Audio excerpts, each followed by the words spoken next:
Monsieur le ministre de la Justice, garde des Sceaux, Monsieur le ministre du Travail, de l'Emploi et en relation avec les institutions, chers collaborateurs du ministre, honorables députés, chers collègues, ñu ngi leen di nuyu ku nekk ci turam ak ci santam. Di nuyu Madame la Présidente de la Commission, di ko souhaiter plein succès, parce qu'on pense qu'avec elle à la tête de cette commission sera mieux connue par les Sénégalais et impactera positivement le vécu des Sénégalais, notamment en matière de droits de l'homme. Monsieur le ministre garde des Sceaux, projet bi doon na projet boo xamante ne ci projet bu am solo la ñu jàpp ne Sénégal fi mu jógee ces dernières années en matière de violation des droits de l'homme, cette commission bu jouer pleinement son rôle, ça soulagera les populations, notamment ñi nga xamante ne ci dañuy bafouer seeni ay droits. Projet bu am solo la ñu koy rafetlu, mais dañu am quelques préoccupations rek yoo xamante ne ci bëggoon nañ ngeen indi ñu ci ay leeral. Bi ci njëkk muy doon ci chapitre 3, plus précisément à l'article 8, par rapport au mandat des membres de la commission. On a dit que les membres sont élus de même que la présidente pour 6 ans non renouvelables. Je l'avais posé et je n'avais pas la réponse, donc je repose la question. Parce que je pense que 6 ans non renouvelables, ça doit être motivé. Qu'est-ce qui a motivé, même si c'était avec l'ancien gouvernement, mais l'État est une continuité, qu'est-ce qui a motivé à ce que ces 6 ans ne soient pas renouvelés?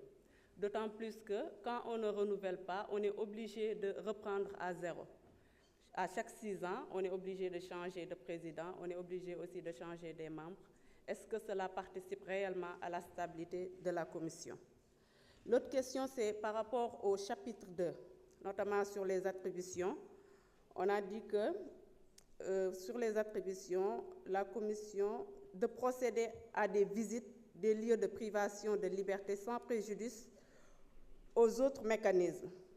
Je voudrais savoir, est-ce que cette mission dévolue à la commission ne peut pas être source de conflit d'intérêts, d'autant plus que quand on sait qu'il y a l'Observatoire national de privation des droits des libertés du moins, qui a en charge cette attribution-là. Si tel n'est pas le cas, quelle est la différence? L'autre question, c'est par rapport toujours au chapitre 2 sur les attributions. On a dit que la commission élabore chaque fois un rapport. Maintenant, ce rapport est transmis au président de la République. Il est aussi transmis au président de l'Assemblée nationale et aux autres présidents d'institutions, et le rapport est rendu public. Chose que nous saluons parce que ci ay rapport moom Sénégal moom batt na ci ay record.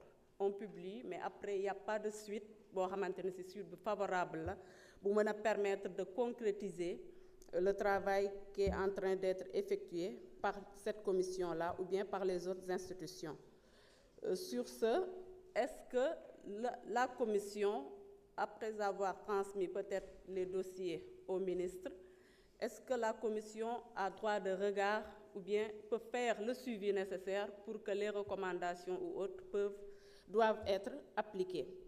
L'autre question, c'est par rapport à la saisine. Dans le texte, on nous dit que la commission peut s'autosaisir, mais elle peut être aussi saisie par d'autres. Maintenant, quand il s'agit de saisine par les citoyens, quelle est la procédure requise pour un citoyen de pouvoir saisir en cas de violation des droits de l'homme la commission pour que ces droits puissent être, pour que ces droits yi nga xamante ne si moom la ñu bafoué, ces droits-là ñu mën ko delloo.